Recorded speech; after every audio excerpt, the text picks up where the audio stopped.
बंगाल का मतलब है व्यापार। अगर मैं आपको ये कहूँ तो कुछ गलत नहीं होगा। वेस्ट बंगाल में कई मिडिल क्लास इंडस्ट्रीज मौजूद हैं। ये इंडस्ट्रीज हैं टी, जूट, स्टील, फार्मास्यूटिकल और हैंडीक्राफ्ट्स बनाने वाली। इस समय राज्य तेजी से खुद को एक आर्थिक महाशक्ति के रूप में बदल रहा है। Strategic geographical advantages, proactive government policies, skilled human resources और वाइब्रेंट बिजनेस एनवायरनमेंट के साथ पश्चिम बंगाल भारत की आर्थिक विकास कहानी में एक प्रमुख खिलाड़ी के रूप में उभरा है। पूर्वी भारत में सबसे बड़ी अर्थव्यवस्था के रूप में पश्चिम बंगाल शुद्ध मूल्य वर्धन के मामले में भारत में चौथा सबसे बड़ा राज्य है। वहीं हाल ही में बंगाल ग्लोबल बिजनेस समिट साल 2025 की शुरुआत हो चुकी है, जिसमें रिलायंस इंडस्ट्रीज के चेयरमैन मुकेश अंबानी ने अपना निवेश बढ़ाने का ऐलान किया, जिससे राज्य में 1 लाख नई नौकरियों की अपॉर्चुनिटीज खुलेंगी। उन्होंने इस दौरान कहा कि रिलायंस ने पहले ही बंगाल में 50,000 करोड़ रुपए जितना बड़ा निवेश किया है और इस दशक के अंत तक 50,000 करोड़ रुपए और निवेश किए जाएंगे। बंगाल में आर्थिक विकास को बढ़ावा देने के लिए मुकेश अंबानी ने रिलायंस के समर्पण को दोहराया और बंगाल के कारोबारी माहौल को नया आकार देने में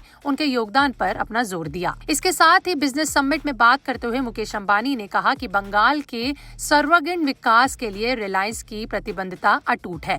आज एक दशक से भी कम समय में बंगाल में हमारा निवेश यानी रिलायंस इंडस्ट्रीज का निवेश 20 गुना बढ़ गया है। बंगाल में हमने 50,000 करोड़ रुपए से ज्यादा का निवेश किया और इस दशक के अंत तक हम इस निवेश को बढ़ाकर 2 गुना कर देंगे। बंगाल में 50,000 करोड़ रुपए का और निवेश किया जाएगा। हमारा investment digital services, green energy, retail जैसे कई अलग अलग सेक्टरों में फैला जाएगा। आपको बता दें कि बंगाल ग्लोबल बिजनेस समिट का 8वां दौर 5 से 6 फरवरी साल 2025 को कोलकाता में आयोजित किया जाएगा। बता दें कि आर्थिक विकास के मामले में पश्चिम बंगाल लगातार सबसे तेजी से बढ़ने वाले राज्यों में से एक है, जिसकी जीडीपी साल 2024-25 में 18.79 लाख करोड़ रुपए के करीब पहुंचने की उम्मीद थी। बंगाल मैन्युफैक्चरिंग, आईटी, सीमेंट, चमड़ा, लोहा और कपड़ा सहित कई दूसरे बिजनेसेस में केंद्र है। देखिए, वहीं ग्लोबल समिट की वेबसाइट पर, ऑफिशियल वेबसाइट पर यह दावा भी किया गया है कि बंगाल नेट वैल्यू एडिट के मामले में भारत में चौथा सबसे बड़ा राज्य है। आपका इस पर क्या कहना है? कमेंट सेक्शन में लिख के जरूर बताएं।